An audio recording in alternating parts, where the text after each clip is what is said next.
it's more of a conversation, not only with the great panel, but also feel free to interact with us. I think as we discussed with Dr. Shamrak, we'll probably will do the first half hour. We'll have some of the questions that we have and we can open up to everyone to participate. So a very warm welcome again to everyone. It is an honor to moderate this important and futuristic panel discussion on AI with AI. Ayurveda integration with artificial intelligence. I love this. When I saw the heading of AI with AI, so many different things came to my mind. Ayurveda, the science of life, offers timeless wisdom that views every individual as a unique and combination of body, mind, and consciousness. Artificial intelligence, passion of mind, meanwhile represents the cutting edge of human innovation, analyzing vast data, finding hidden patterns, and helping us make a very precise decision. At first glance, the two fields may seem worlds apart, one intuitive and experiential,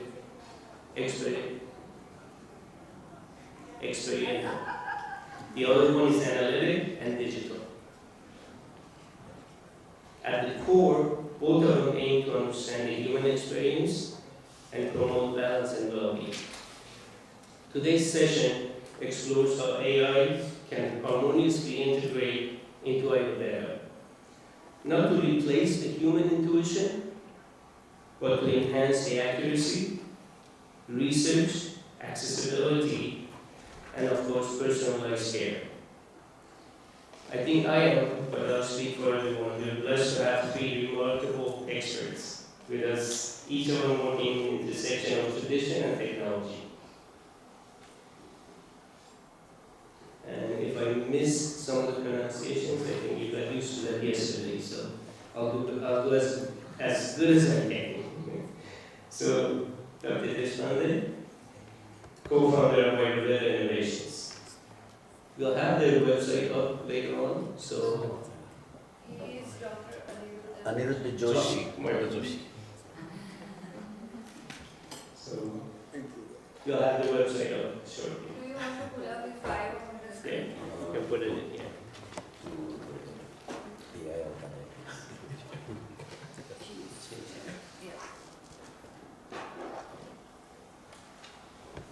So Dr. Joshi is a first generation entrepreneur, second generation researcher, and third generation problem solver.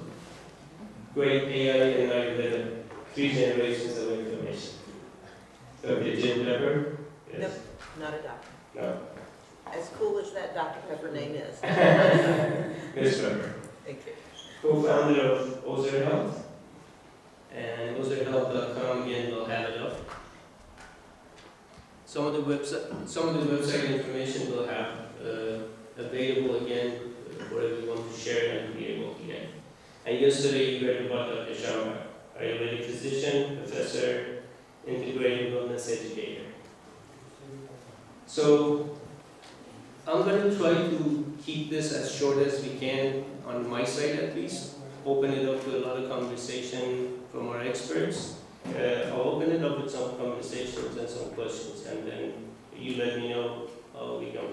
I'm going to concentrate on the vision, on the foundation. So the first question would be, how do Ayurveda and AI complement each other in modern healthcare? If you can tell us some, Jill, we would appreciate that. So, my background is Western healthcare. I'm still pretty new to Ayurveda. I came into it because my business partner, Gerald's been an Ayurvedic practitioner for over 30 years, and we created the company because of my experience that I had with him. What we found, though, was, as I was having sessions with him and having all of the wins that I got, it was an overload of information because it was a genre that I didn't know anything about, didn't know the verbiage even. But I was incredibly motivated to share with others like me on the Western side, specifically high pressure, high stress, corporate I thought that was really a group that needed to have the information and would benefit from the information.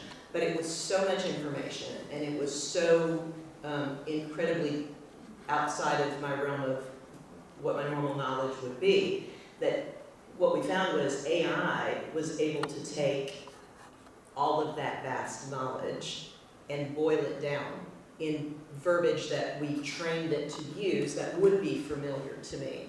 So from our perspective, and you mentioned it, AI is really there not to take, we kept the system quite pure as far as what it is recommending from an Ayurvedic principle perspective. But AI was what we needed to be able to get as much information accurately as we could in a form that was palatable and consumable by folks that had no idea whatsoever what the word Ayurveda was. Right. Thank you. Dr. Sharma, maybe I can ask another question from you, and again, feel free to push me out of the questioning, and I'll let the experts talk more. So, a question for Dr. Sharma.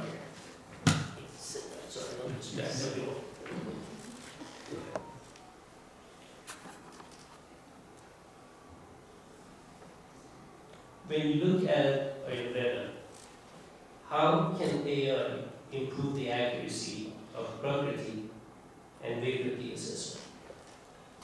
Sure. So Ayurveda's foundation language is Sanskrit, and Sanskrit is the only artificially created language. So it was not something that came out of people having a language first and then getting coded. The language was created, so the pronunciations, the alphabets that you have are very logical, very scientific basis for it. And it has been proven scientifically that Sanskrit is the most computer-friendly or computing-friendly language. So, and when you look at the science of Ayurveda itself, it is right from the theory of the Panchvinshathi Tattvani of Sankhyas, where they talk about 25 principles of how the existence came into. It is also a very logically explained science. And then from that comes the concept of Prakriti and Vikriti. You used a very important phrase, which is AI looks at patterns. Ayurveda, the whole concept about Ayurveda is patterns. Vata pattern, Pitta pattern, Kapha pattern, then the daily 24-hour circadian rhythm pattern, then the 28-day moon cycle pattern. So there are, that's why in the Sanskrit month there are 28 days with the waxing and the waning of the moon, which is tied into hormonal cycles of both men and women. And then there is the 4-season yearly cycle of spring, summer, fall, and winter. So Ayurveda talks about daily health routines, then monthly moon cycle routines for women, and then the yearly 4-season routines. So Ayurveda is science of looking at individuals' patterns interacting with the pattern of the Earth's rotation around itself, and then the moon's cycle, and then the Earth and the moon together going around the sun in 365. So it is a science based on pattern. So all of that can be easily used in AI. But there is a fear among Ayurveda students and Ayurveda practitioners, okay, if we computerize all of this, if AI takes over, are we going to be obsolete? No. Ayurvedic students, Ayurvedic teachers, Ayurvedic physicians will not be outdated. But if you don't know how to use AI, those Ayurvedic students and Ayurvedic teachers and Ayurvedic practitioners who don't know how to use AI, those will be replaced.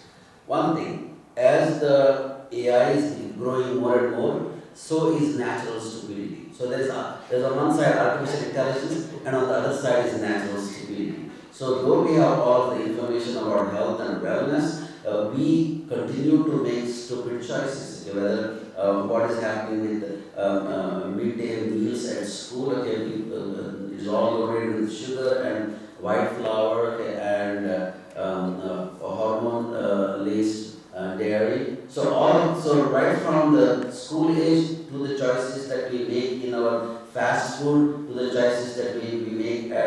staying up all the way up till 3 o'clock in the morning and then going to bed late. So all of those natural stupidity cannot be replaced by artificial intelligence. So for that, you need to still follow the wisdom of Ayurveda. Thank you. Can I add something to that for a second? I just want to talk for a second about replacing current Ayurvedic practitioners with AI. And again, I'm coming from corporate Western side of the world. We're more than stupid when it comes to natural health. So if we can use AI to get them started in terms that, and I'm speaking from personal experience, I started with zero knowledge, and it took several years of working to be able to get to a point where if I hadn't already been working with an Ayurvedic practitioner, I would have benefited from one. So what I think also AI can do for us is to expose them at their rate and meet them where they are right now, to get them interested in and understanding more about truly what it means, and then give them opportunities to then connect to actual practitioners to get the depth and the specialization and the specific to them that they actually need. So we blend everything. That's what the program we built does, starts them, and we have telehealth so that they can actually connect to practitioners. So I agree. I don't think it's going, I hope if you're a student, you're not afraid of that. I truly don't think AI could ever replace what an actual practitioner can do. Not only I agree with you, but it's a great comment regarding data, right? And the reason I picked pattern is mostly if Dr. Shambhak was giving the holistic, I guess, aspect, I'll give you a scientific, which is Fibonacci. So if you read up about Fibonacci, that's every pattern that you see worldwide in nature and in science comes from Fibonacci. And that's a pattern that we see in flowers, we see in science, we see they've used it in stock market. It's a pattern that repeats itself. So learning AI with AI, right? How do we put those two together, right? So going to Joshi, let me take it up one more level.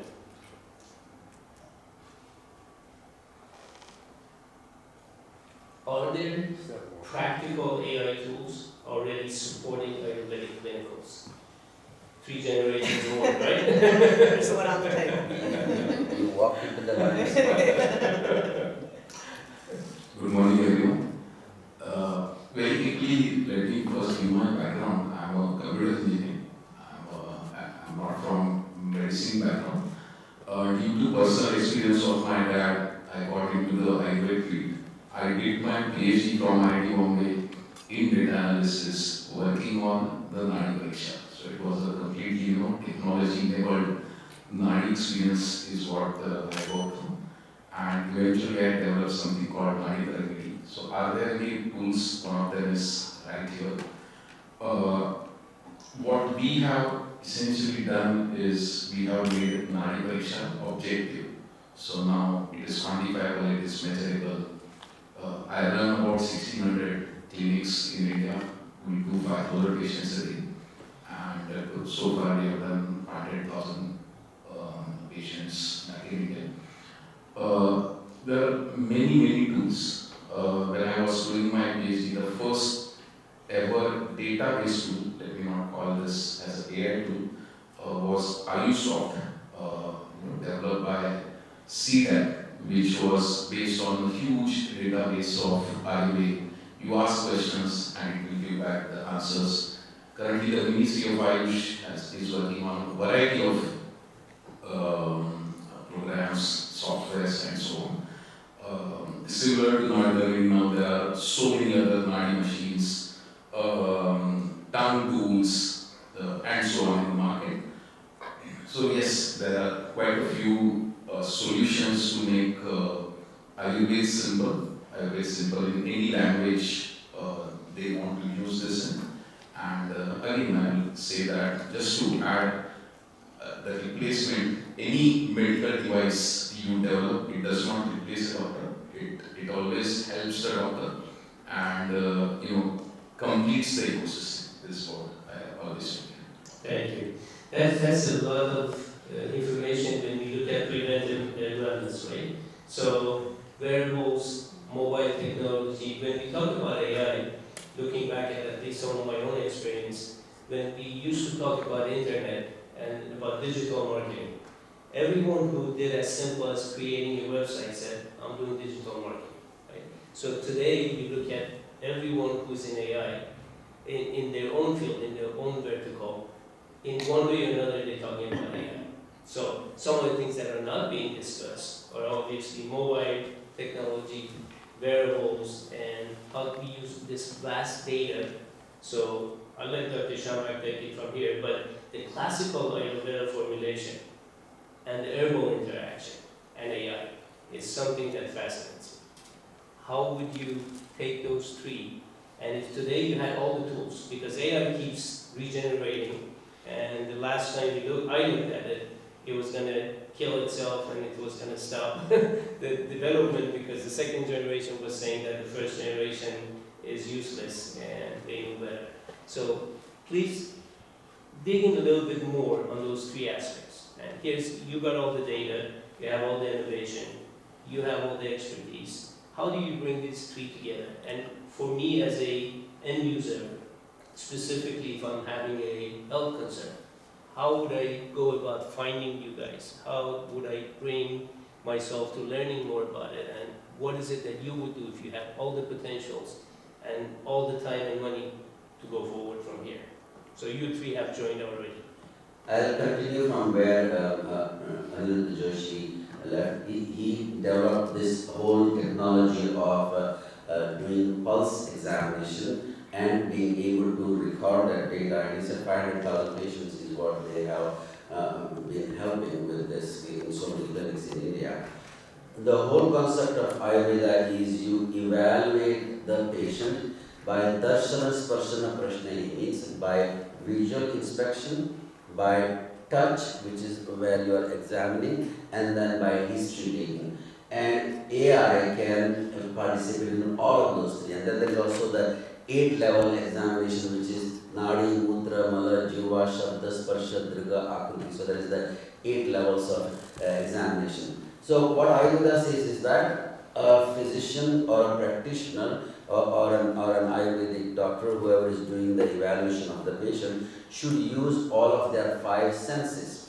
And everything that you use again in technology is just an extension of those 5 senses. So with eyes, I can see whether there is edema there or whether there is inflammation of the redness in the joint, so I can see that, or with my eyes I can see whether there is dryness of the skin, so I can see that. Now then you take that further with technology, with whether it is X-ray or whether it is imaging, okay, MRIs. It just these are all extensions using a microscope. These are all extensions of our sense organ of vision.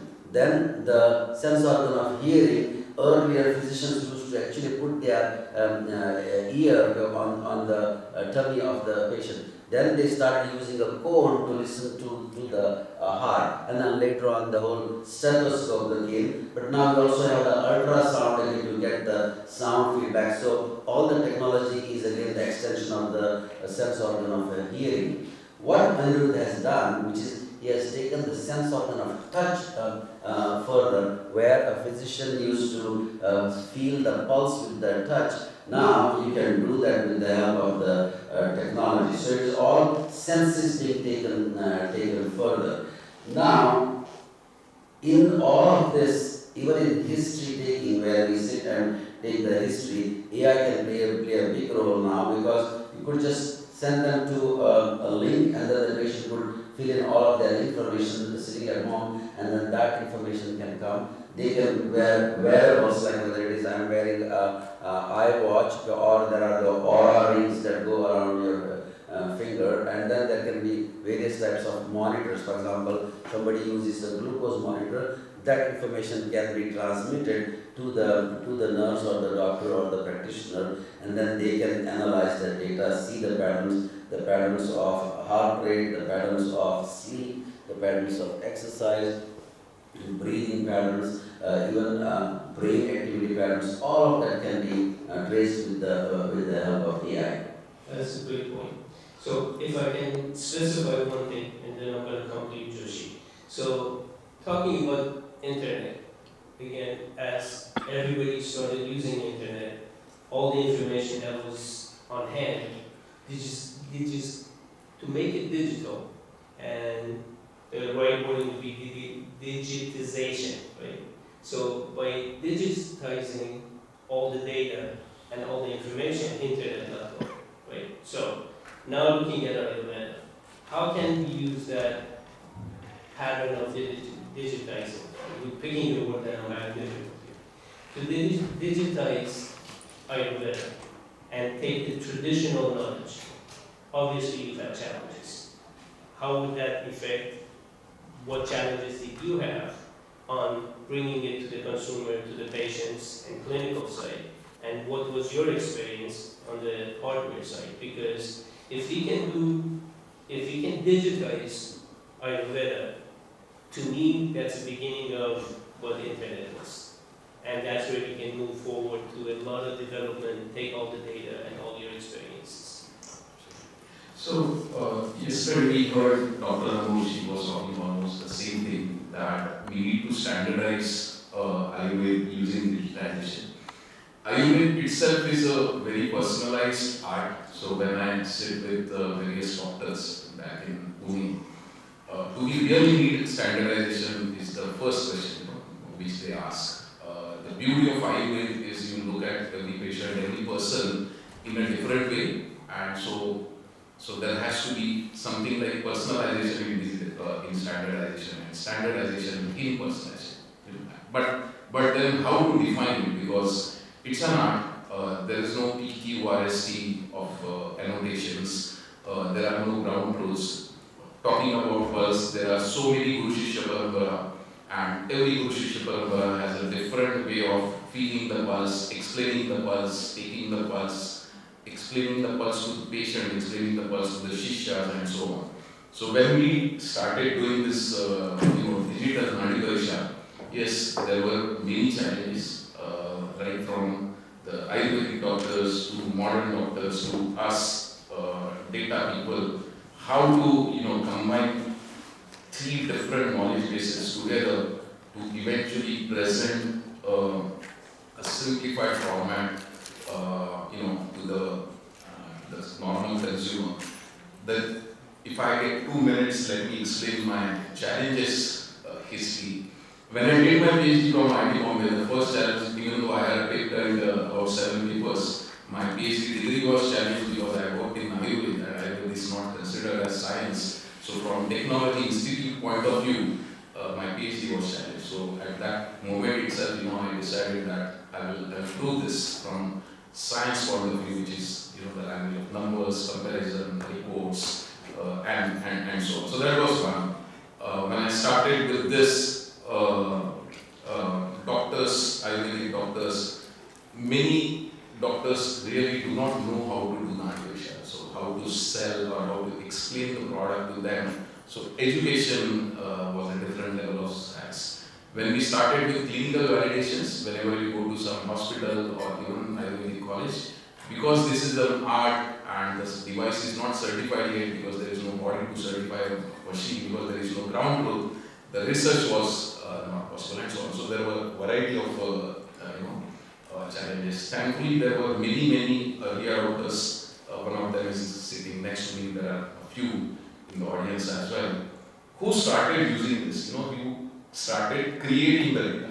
You can go back to early 1960s, 1970s when ECG was formed, and eventually, the standardization took some time. So you have to give some time. And when the data got, started collecting on the server, it started teaching us. So the beauty of machine learning or data analysis or AI is that it teaches you back where we are going wrong, where we are going right, how to progress further and so on. And now we have so much data. We have proven seasonal components, the Rutucharya, with respect to various markers, parameters by collecting 25,000 people's data throughout the year. We proved how on Ekadashi numbers go down, on Amavas there are some certain parameters which go up, down and so on. So now the challenges from the parameters has gone slightly. When we got the CDSO certificate, which is like a Class B medical certificate, to define this as a medical device, now the challenges has reduced because now I can go to the modern hospitals as well, saying that this is a truly medical device.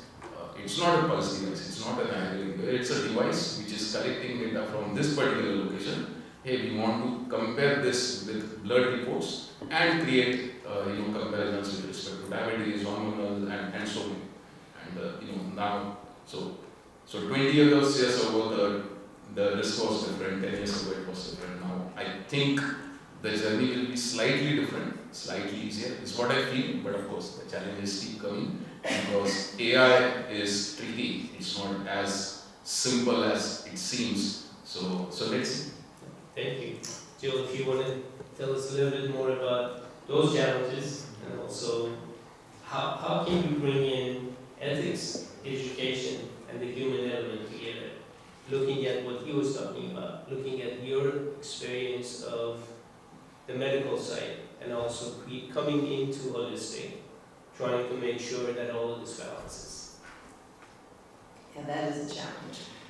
We experienced the same kind of thing that you did in AI teaching us. And so Ozer does digitize Ayurveda. The key was the training of the AI. And that is, to Dr. Joshi's point, everyone thinks, oh, AI gives you the answer. AI only gives you as good of an answer as the question that you ask. So the bulk of the time that it took us to develop Ozer, so just so you have a premise for what that is, users can go in, they take a quiz, and I don't know if you've had a chance to look further at yours or not. We went to dinner last night, and I actually had an opportunity. He put his monitor on me. It was very wrong. It said I overthought things. Okay, spot on. It was spot on. But I shared our app with him as well, and so he went in. You take a quiz, and it gives you, the user, your dosha mix, and then you can ask it anything you want, and it will give you recommendations in categories based on Ayurvedic principles. Again, from a Western perspective, to get people introduced to the premise and have some information about what they could do to improve their condition. And then they have an opportunity to speak directly via telehealth with 5 different types on the eastern side, or a Western provider as well, who knows that our users want a more natural, holistic approach first, not just poke and pill. So you asked a second ago, how do you get that out to the masses? Direct to consumer is difficult because you have to have someone credible they listen to, some kind of influencer, to be able to get it out. Our approach is a little bit different, partly because of my background. It is to boutique insurance companies in the US and also large group employers. And this is slightly off subject of AI, but I've heard a lot of conversation about getting the insurance companies to pay for the benefit. So I ran the state of Tennessee for a large group carrier, and part of my duty were those negotiations, right?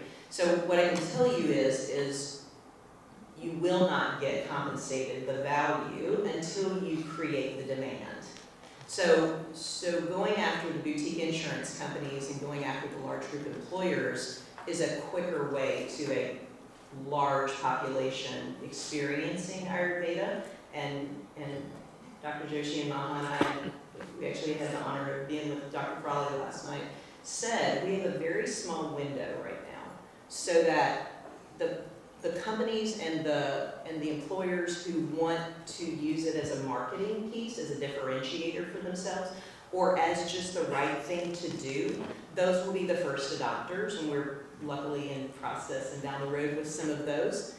But you've got a small window, because once those are exhausted, you have to have the data to be able to go to them to say, here's the efficacy of what we just did. It is not, that is something I think that it's harder if you're entrenched in Ayurveda to understand, because you know it works. I know it works. I've lived it. But when you look at what really happens in the market in the US, you have a small window of people who go, okay, I think that's really gonna work, or have other motivations for putting it in before you get to the people who are gonna really want his proof. And so we all spoke last night. I think at some point that will soon be integrated into our app as well, so that folks can wear what in essence is like a Fitbit, have their pulse that will feed into the program, and either allow AI to use that information to give them better, more detail, because AI still makes mistakes, so do people, so it's not 100%, right? But again, it at least gets them the familiarity and something that they can move forward with. And if they reach out and connect directly with an Ayurvedic practitioner, they will have that report and be able to interpret it so much better than the AI can as well. So I do think it is a continued growth to be able to integrate, to your point, to get as many of those points that an Ayurvedic practitioner who is not standing in front of them can utilize to be able to assess and help. So your last question, and I'll be quick, is about ethics. So that's a big one, especially moving into Western healthcare and marrying the two. And our perspective is, at least in the US, there is no way you are ever going to successfully say, don't use Western, use this. And I even heard Dr. Frawley say there's a time and a place, and I've said that probably a million times for Western, right? But you're never going to get them to turn away from, just honestly from a fear state. They don't know it and they don't have the belief in it. And so marrying the two is a must. In order to do that, now you deal with a lot of compliance. You deal with a lot of HIPAA issues. You deal with a lot of legal issues. And Dr. Joshi and I were talking about it last night. There are hoops that you generally don't have to deal with in Ayurveda that you have to overcome to be able to get it all the way out as well. And keeping it pure and keeping it ethical, I think, is an absolute must, because if you don't, then what you get, what you might have to concede, then you're not going to have a product that you want on the market anyway. So I think that is going to be a challenge. That isn't AI necessarily helping us, it's our own ethics helping us. But I do think AI is going to help us simplify it so that we can get more people understanding it, to get them in front of more practitioners to do a better job. Yes. That's a great answer. So if internet was the first step or first generation, and AI became the second generation, we need to learn from internet and what happened there. So as you all know, I'm working with data, GIGO, right? Garbage in, garbage out. We gotta be careful of what we give to AI. And we gotta be careful of education, how we educate our patients, because they go to AI and they come and tell you, okay, I did this and I've been, even though you told me to do this, but I went to AI and told me to do something else. Now, what did you tell AI and what did you ask AI, right? So GIGO is important. We gotta make sure as we're compiling and we're using AI, we gotta make sure that what we give them is exact information that we have on hand. Once we give them the information on hand, then moving to the second generation is easy. Now, internet, AI, and future, right? So if we go 3 generations, we had internet, that was going to be the end of the world as we know it.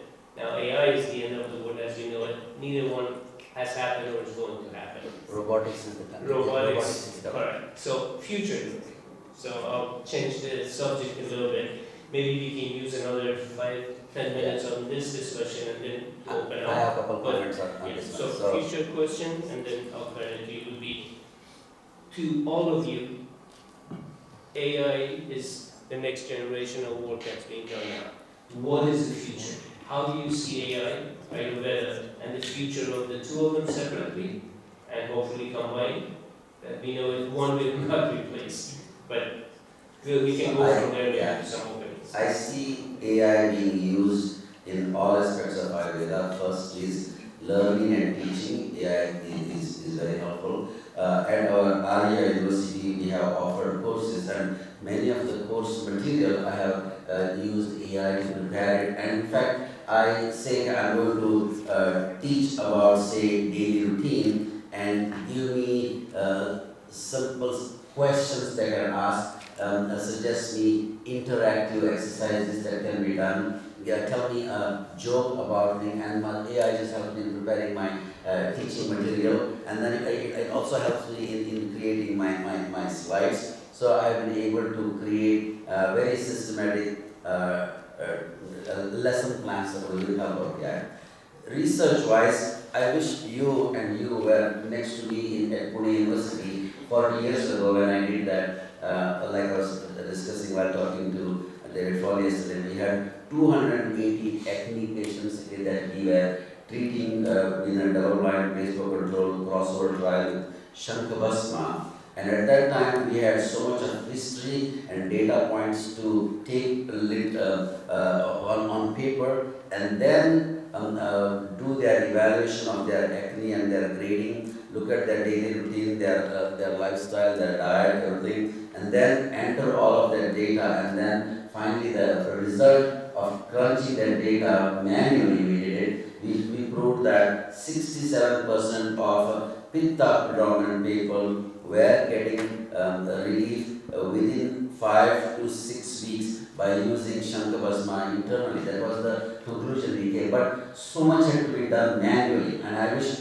your Nadi Target was there, and I wish your app was there 40 years ago. But now, moving forward, I work as a consultant to a company which has a digital platform, okay, and then they have used AI, and we have also interacted with them. So they have used data to do telehealth, okay, where a patient can go on a link, and then all of the information, the AI eavesdrops on the conversation, all of the history is taken while the practitioner is talking to the patient. The AI is taking notes, and then you give variables to the patients, and then data comes to the center, and all of the data can get crushed. Now here is where the patient can take photo of their meals, and then the AI can evaluate what the caloric value or what the health value of that is.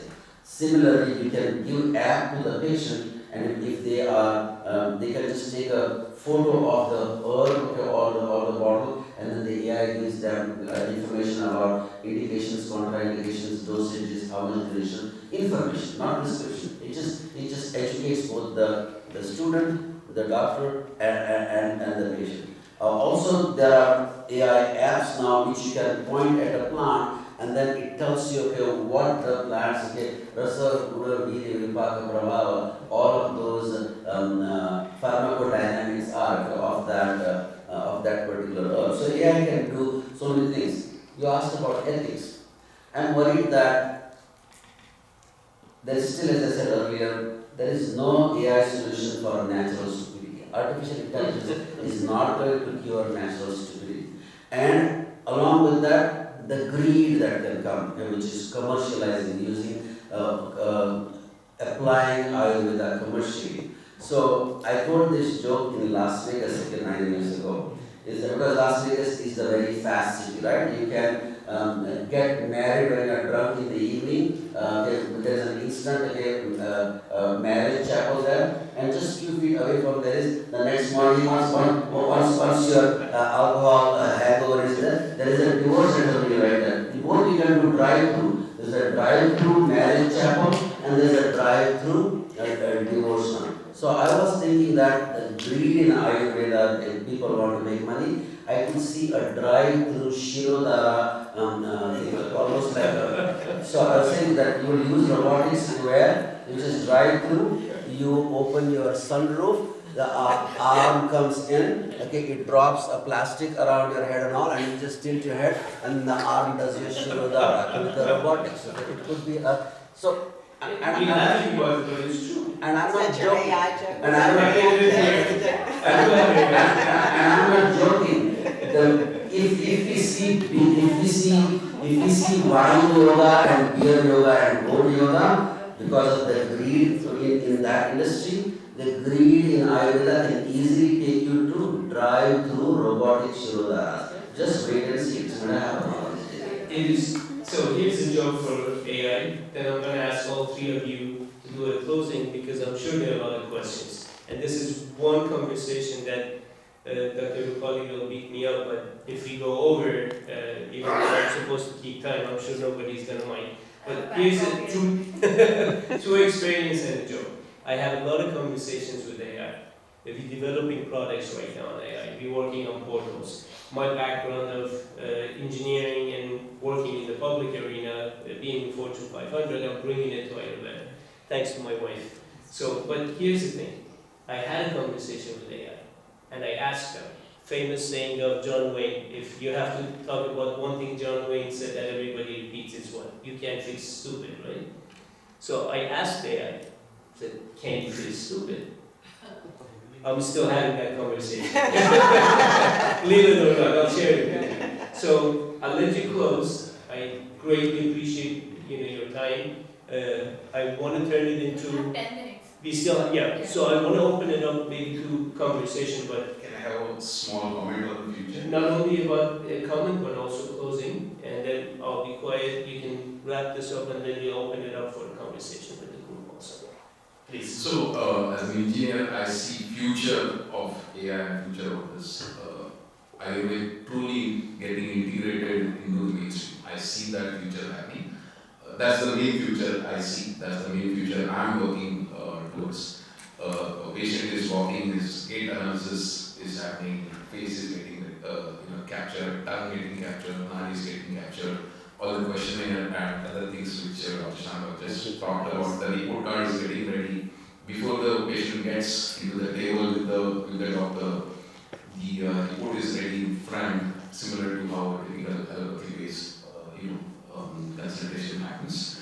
And once the patient or the curious user is back home, we have products like Identify and Tracking. I'm sure there will be apps here as well. If you take a photo of your food, they tell you what calories it was, what was the mistake while making that particular food item. Maybe from my point of view, we can also create an app where we talk about food, we talk about while the person is doing yoga, what went wrong, the video-based consultation, the AI generated automatically, it tells what is going right, what is going wrong. So I see that it's actually getting completely, on a helping hand for the doctors as well as the users while creating that. And I think AI chatbot, which you just talked about, I don't think it's going to work in medicine in such a way, unless it is done very carefully. For example, how Bozer has done it. A regular chatbot is not going to work because the chatbot can answer absolutely anything. I think what my closing remark is only this, that AI is going to help us, creating a good patient experience. That is what I would call it as a one-liner about my closing. Thanks. A better experience and also more specific, and having a little part of it will be my own piece, right? Yeah, absolutely. Once you are into it, the app itself will give you all different types of recommendations, reminders. The way we do our quarterly or 6 monthly or yearly allopathy-based complete the body checkups. The insurance companies have all premium based on these tests, and still it is failing. I see Ayurveda tests. So just mentioned about Asavida Pariksha, Trivida Pariksha, Asavida Pariksha. Getting them included in the premium decision making of insurance, I see that as a future. We are working with the German insurance company at this particular moment. We are working. I one of the discussions for Florida, maybe for California. They have just taken all the devices, collecting a lot of data, just like that, to see what are the Rutucharya of those regions. So I open up for people who are in different parts of the US. If we want to create, the baselines, healthy baselines, the way allopathy people have created baselines. What is this? What is that? If it is low, then what does it mean? If it is more, what does it mean? If we can create from a Asavida Pariksha point of view, what are the baselines? I think that it will help everyone. Fascinating. One of the questions, I still have 20 more, but thank you. So our view of the future, and it's part of the reason I'm so excited about your work, and it melds into what you were saying earlier, is really using the AI technology to integrate as many tools as we can to almost fix stupid. Because you can give them recommendations, and then I'm one of them, by the way. So you can give them recommendations, but then you're still leaving them to implement and determine where do I go to get the rest of the information to implement this recommendation.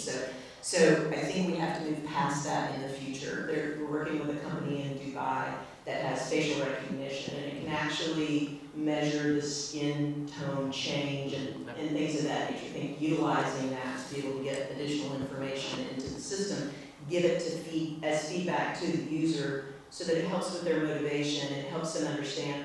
We were talking about Dr. Joshi's system, and so our system recommends you do this particular meditation. So it knows what your dosha mix is. You go in and tell it, here's how I feel. It gives you recommendations. One of them is a particular kind of meditation. You sit down, you measure your stress, in essence, level with it, do the meditation. It's going to give you an ability to see, is that impacting me? And therefore, hopefully keep them more motivated when they get more of a real-time sort of feedback. So I think using AI to pull in the various technologies to get as much information to be able to feed them, but then spoon feed them. So I'll give you a quick example. My own husband was using the app the other day. He was having a gallbladder flare-up. We were out, we wanted to go eat, and he said, actually, I don't know what I'm supposed to be eating. And I said, for about 4 millionth time, put it in the app. So we set up, what are you talking about? I said, just ask it.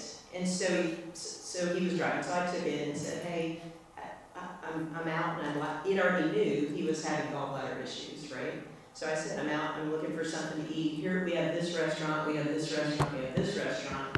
It pulled the menus, told him what to eat and what to avoid on each one of those menus. I think we have to get that proactive to help them understand until they get the familiarity, until they get to the point where they're proactively doing it themselves, to spoon feed folks into this is literally what you need to do at this moment.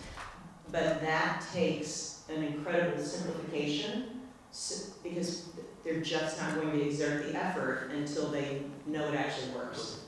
So technologies like that, that give us the ability to give them feedback, to learn more, and to make it more meaningful to them, along with literally telling them, and you can talk to it, so it can be your friend, just like ChatGPT, telling them, here's what you need to do throughout the day, I think is where we have to get, but not cutting the practitioner out, because once they get to that point, they're going to want beyond what any app can do. They're going to want a face-to-face with a practitioner. So that's a great point. When you talk about face recognition and getting the information, working with companies maybe in overseas or what have you, one of the things that nobody talks about is how do we get information? So when I became the partner, Google partner, we were a platform partner. And the way we accomplished that was we designed and we got information, governmental information that gets released once every 10 years. You can actually have access to that. We don't use that. If you use that information for example, in Middle East, it's every 5 years, in Israel, it's every 3 years. These are informations that actually government gives to the companies on the research that's been done. So instead of starting from ground zero and being a startup, now you're a mature company and you're doing development on that. We did that development and we made it a platform partner. Giving Ayurvedic information, all the different researches, all the different things that are being done. I have a handshake with Google and a lot of the social media companies to develop and give information to them. We did that in one vertical, and we made it 26th largest growing company in the USA. Making Ayurveda the fastest growing is, I think, something that I challenge all of us. It's the passion that I have right now to use the experience. When we were talking about acupuncture, We brought insurance companies into agriculture. It took 25 years, but we did it. And we work with United Health and so many different companies now, sharing all of that, but making sure that we provide all of that data, provide it to the social media companies, and have them sit on that info. And instead of creating their own data, now it's not garbage in, garbage out, it's gold in, gold out. So it makes a big, big difference. So, Dr. Shampa, and then Sure. I'll Dr. Talking about the role of AI in the future of Ayurveda, I see it playing the role of Upasthata. So in the Chikitsa Chatuspad means in the healthcare field, the four important components that Ayurveda talks about is Vishat Dravya Upasthata Rogi Pada Chatushta means the physician, the patient, the medicine and the assistant. Those are the four more components of a healthcare field. So this Upasthata or the assistant, you said the assistant, AI is going to be the assistant for the physician in gathering the information, in doing the evaluation, in keeping the data, in looking at the patterns, and then also in suggesting what diet plan, what herbal formula. It will be just the assistant. Means earlier I would, as a physician, would have to run all of the things in my head, but now the app or the tool will be taking that stress of me that I don't have to have a checklist so that will be already there and I just have to use that without having to stress myself. And the second thing is that I find the same assistant then going with my patient to their home in the form of a wearable or in the form of the app, and then that assistant who was helping me in doing a proper evaluation and proper treatment plan now goes with the patient in their home and it reminds them about how to follow the treatment plan. So there can be various apps that will remind them, oh, it's now is your time for meditation, now is time for your pranayama, or now do your sun salutations, or do your gargle now, or use your nasal drops, or it's past 10:30, you are half an hour late with your bedtime. So all of that app can do, and then also remind them about taking their medicine, or say that today, Mondays, these are the recipes, Wednesdays, these are the recipes that you can follow, so that can be a weekly thing. It can also keep diet diary, so the apps can just take photos of their each meal, and it keeps their diet diary, and that diet diary comes back to the nutritionist or assistant. So I see AI as an assistant in evaluation, in the patient following the treatment plan. AI as an assistant for me in teaching, which I have used at our Arya University. AI as an assistant in research, and AI will be also an assistant in drug manufacturing and in Ayurvedic pharmacy. So I see AI playing its role everywhere, but still the responsibility lies on the doctor, lies on the patient, lies on the pharmacist to use their discretion in how effectively you use the AI. That's what I see. Thank you, Dr. Shampa. Great point, because compliance, I think, wouldn't you love for your patients to be actually compliant to what you told them? Correct. Yeah. That's important. Yeah. Again, this conversation could have been the whole day. So, one comparison, and I'll have my closing remarks and turn it for at least a little bit of question and answer. So, when you look at the medical field, right, talking to the MDs, where PAs are today is something that we didn't have, maybe 10 years ago or 20 years ago. PAs are being the doctors in most cases because they have so much knowledge, they've done everything, they've learned, they have the hands-on. So my comparison of AI and Ayurveda is PAs and MDs. Yes. So if we can put AI to become the PA for the Ayurveda, I think we should accomplish. Yeah. And simple closing on my side. Today's conversation reminds us that Ayurveda represents the intelligence of nature. AI, on the other hand, represents the intelligence of human innovation. Once we unite the two, and when we unite the two, with the wisdom, ethics, we keep talking about that, at that time we can open the door to a futuristic part of the healthcare that nobody can even imagine today. Because that's another part of the conversation I'm having with intelligence AI, that you tell me how healthcare is going to look like.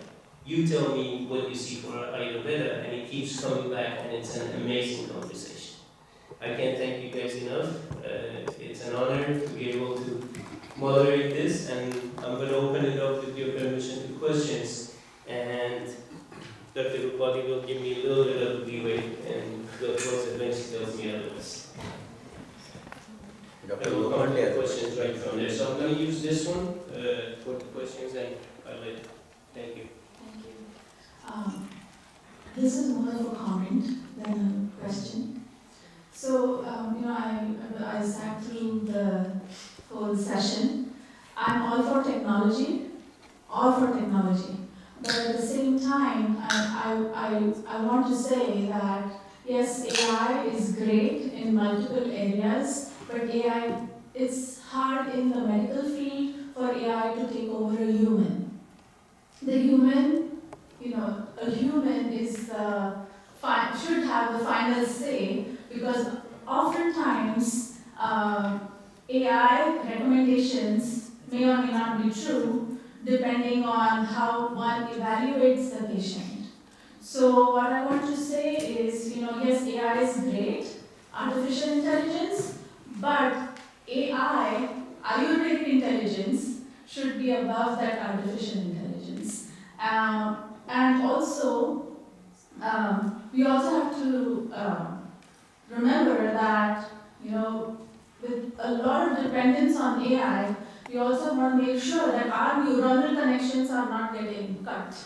Because our neuronal connections only develop when we actually pay attention. Thank you. That's what Dr. Frawley was mentioning yesterday, right? Very strong. yeah, Prana AI, and AI. And that was one of the questions we didn't get to, but AI what cannot is give prana a and AI? Right. And I would say too, if we had everyone, at least in the US, seeking out Ayurvedic practitioners, I don't know that we would need AI's interaction near as much as what we do.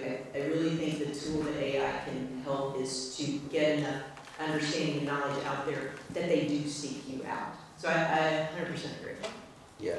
AI, as I said, AI cannot give a hug, and AI cannot have the human touch that we as Ayurvedic physicians can do in the actual presence of a patient. Same way, AI will not be able to explain concepts the way how we can.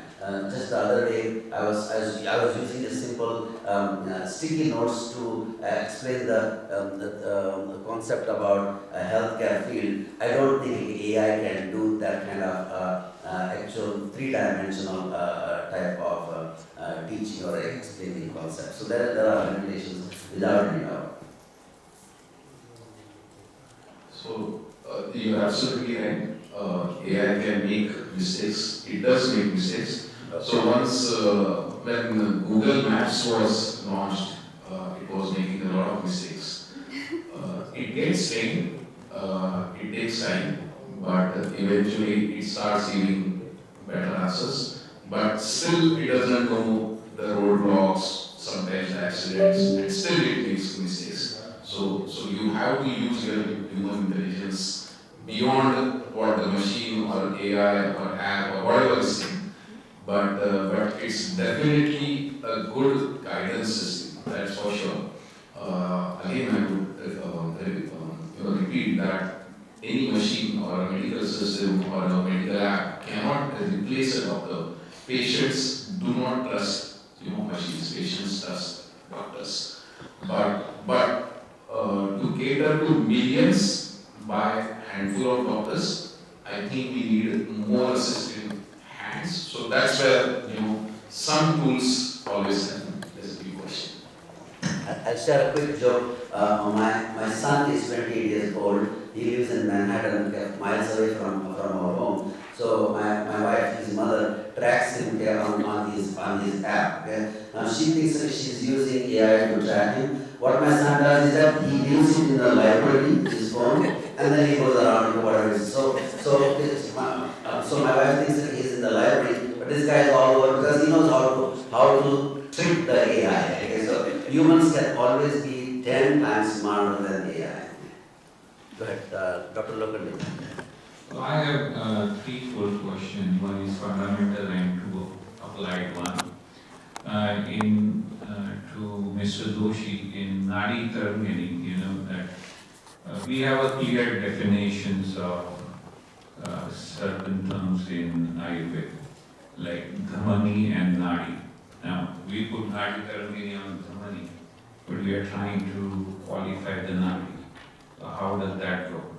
Is exactly what is Nadi, Natyate iti Nadi and Dhamunyate iti Dhamanya. So can I really interpret Nadi through the way of Dhamani? So that's my fundamental question. And two applied question is that in your data so far collected, have you seen incidences where the modern diagnostic tools have failed to capture certain anomaly, but Nadi Tarangini could capture that, number one. And number two, in order to take the AI and Ayurved kind of combo to the next level, how can we utilize Vedanga to develop the large language model to interpret the Ayurved? From Nadi aspects, currently working only on the pressure value. So, when there is pressure, so far we are only at that particular point.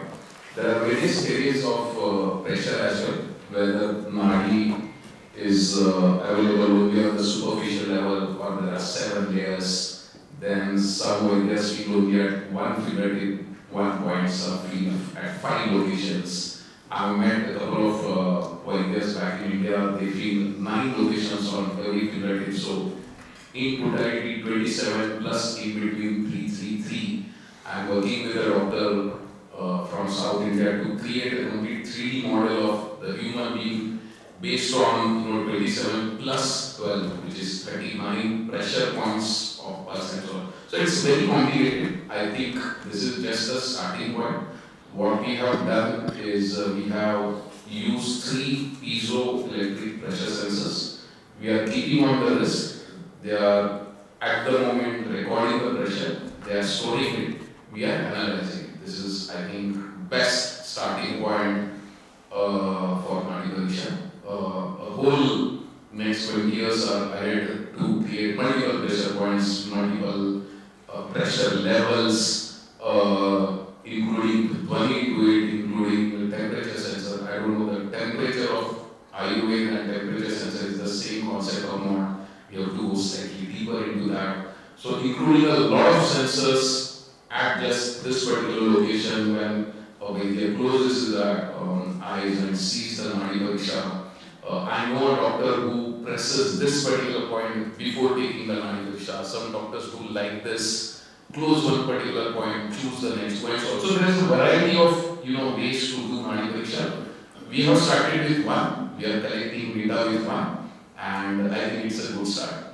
I don't know whether I have answered your first question or not, but this is a very good starting point. Let me put it that way. So From comment on the piezoelectric property, like it differs when the mechanical deformation ratio is changed, Yes. right? And vice versa. Yes. So it can influence vice versa. Yes. Suppose today I'm in a good mood, I give a proper pressure, some Yes. pressure, and tomorrow like I have something going on and Yes. like, Absolutely. You are absolutely right.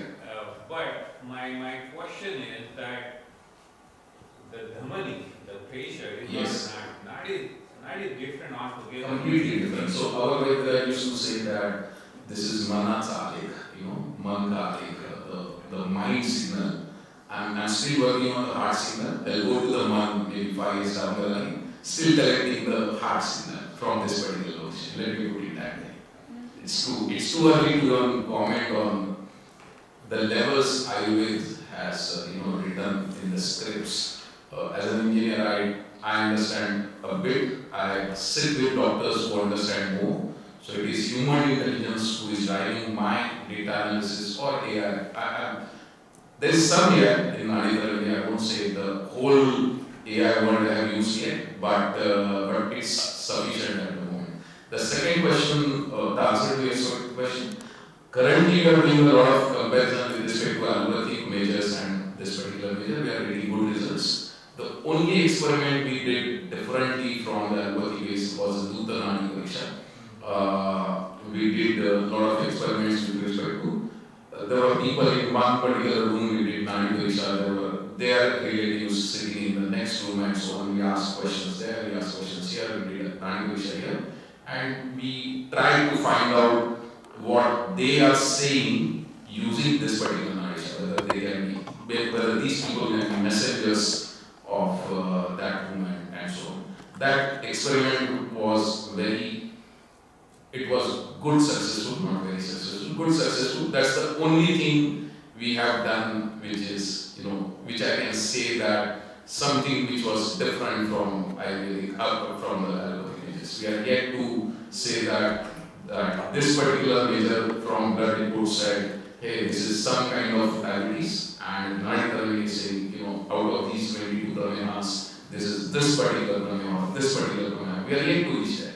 This is a very, very, very initial phase where now, in last year, doctors have started accepting. The person next to me questioned me a lot of, in the initial days. All those questions actually helped, get the software better and better, make it more intelligent, because his intelligence is at such a scale, and this is, at an initial stage. But still, this is very good than if I say that there are 350,000 Ayurveda doctors in India. This is better than, let me not tell the number, but this is a good start. The answer to your third question, we'll talk separately, I think. Thank you, Dr. Joshi.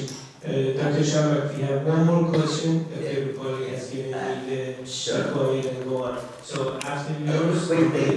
Yeah, I like the clarity of the question, and I just really appreciate the honesty and transparency of his answer. I met this gentleman almost 2.5 years ago. He came with an engagement in our clinic in San Jose, and we had very interesting discussions between him, me, and the originator of digital platform in health. And I still remember those really discussions and the way how far you have come. And I like that you are a true scientist, you are a true seeker of knowledge and wanting to do this in a very transparent and honest way. Appreciate that. thank you, Dr. Sharma. So one last question and another reminder. Thank you for all the questions. I'm sure we could continue this for hours and more. Please send in your questions to info@flayurveda.com. We'll make sure that we'll compile them, do the best to get to our great panels and get back to you. Thank you, everyone. One last question from Dr. Riley, and then we'll go to the next presentation. Yes, so one question is, you were saying it can't replace, AI can't replace the role of a doctor or Ayurvedic practitioner, but what about using it as like a supplementary database? Like for regular Western medicine, they have open evidence where you can ask it questions and then it will spit out the answers and it will refer to studies that support this. So Without any doubt. We are saying that it can be used as an assistant all the time. So in healthcare, in healthcare research and in healthcare training, everywhere AI is a very, very helpful assistant to the teacher, to the researcher, and to the physician.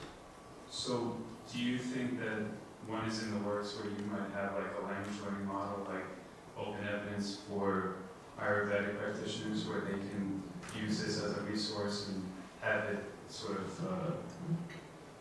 like compiling a database of all the records and all of that so that you guys can sort of improve from there and sort of share all your teachings and make it more accessible to the average person? We already are doing it. Please go. Yeah, and we are as well. So back into our program is the EMR system that the Western and the Eastern providers share. We probably could have programmed this for 6 years and never hit the market. So there's a version 2 coming, which is even more in depth. And while in the U.S., DO enrollment is up over MDs, and a lot of MDs are going back and getting additional certifications more in a natural health perspective. There is still a lot of education, especially to older MDs that have been doing what they do forever, to understand what our users, specifically on our platform, want. So what we give them is an ability to currently see any interaction, whether on the eastern or the western side, that a user has had previously within our system. What we foresee going forward is additional depth, and actually, kind of by fluke, went to a meeting earlier, and there's new technology coming out called XMTP, which is a secure messaging system that would allow our providers and the patients to text in a secure, HIPAA-compliant way, outside even of the EMR or a telehealth, to be able to educate on all three sides. So, and obviously, while we have to stay HIPAA compliant and it'll be de-identified, the data is certainly something that we even spoke last night about how critical it is, and we need to be able to move our data into a more global, or at least in the US, accepted space. So I think you're spot on with the importance of it and usefulness to be able to cross-educate to both MDs and also Ayurvedic practitioners. To quickly conclude, I had suggested this topic AI with AI. Ayurveda, artificial intelligence integrating with Ayurveda. And at that time, I had suggested two more people besides you and her. One was Mahadevan Sitaraman. He couldn't be here on the panel, but he was actually part of the panel. And another doctor from India who is also using AI quite a bit.